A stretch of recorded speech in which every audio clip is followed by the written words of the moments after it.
નમસ્કાર દર્શક મિત્રો, હું છું રૂપલ લુણેચિયા. સંપૂર્ણ ન્યૂઝમાં આપનું સ્વાગત છે. ડીસા તાલુકાના આંસેડા ગામે સોમવારે વિકાસ યાત્રાનો નવો વેગ આપતા મહત્વપૂર્ણ માર્ગના ખાતમુહૂર્ત કાર્યક્રમ યોજાયો હતો. આંસેડા પ્રાથમિક શાળાથી દેવ દૈત્યપુરા તે સુધી માર્ગના નવેસરથી નિર્માણ માટે હવે આ 3 કરોડ 30 લાખ રૂપિયાના અંદાજિત ખર્ચની યોજના અંતર્ગત આ ખાતમુહૂર્ત કરવામાં આવ્યું હતું. ગામ તેમજ વિસ્તારના વિકાસને ગતિ આપનારી આ યોજના નિકટના ભવિષ્યમાં ગ્રામજનો માટે રાહત અને સુવિધાઓમાં વધારો કરશે તેવી આશા વ્યક્ત કરવામાં આવી રહી છે. કાર્યક્રમમાં મુખ્ય અતિથિ તરીકે જિલ્લા ભાજપ પ્રમુખ કીર્તિસિંહ વાઘેલા, ગોવાભાઈ રબારી, પંતસિંહ વાઘેલા, દુખાજી ઠાકોર, મોહનભાઈ દેસાઈ, બાબુભાઈ શ્રીમાળી, અભયસિંહ ઠાકોર અને ગામ લોકો મોટી સંખ્યામાં હાજર રહ્યા હતા. આ પ્રસંગે ઉપસ્થિત કીર્તિસિંહ વાઘેલાએ જણાવ્યું હતું કે સરકાર દ્વારા ગ્રામીણ વિકાસ માટે અનેક સુવિધાઓ આપવામાં આવી રહી છે અને આ માર્ગનું નિર્માણ પણ ગામના સર્વાંગી વિકાસ માટે મહત્વપૂર્ણ સાબિત થશે.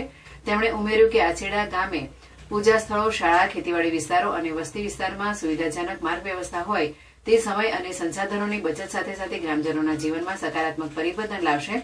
ગામના આગેવાનો જેથી સરપંચ, તાલુકા પંચાયત સભ્યો, સહકારી સંસ્થાના સંચાલકો, યુવા આગેવાનો વગેરે આ વિકાસ યોજનાનું સ્વાગત કરતા જણાવ્યું હતું કે લાંબા સમયથી આ રસ્તાની જરૂરિયાત અનુભવાતી હતી. વરસાદી દિવસોમાં માર્ગ પર પાણી ભરાવાથી તકલીફો હવે દૂર થશે. ગામમાં આ માર્ગનું કામ શરૂ થવાથી ભવિષ્યમાં પરિવહનની સુવિધા વધુ સુચારુ બનશે. ખેતીવાડી ઉત્પાદનના પરિવહનમાં સરળતા આવશે તેમજ સ્થાનિક પરિવારો માટે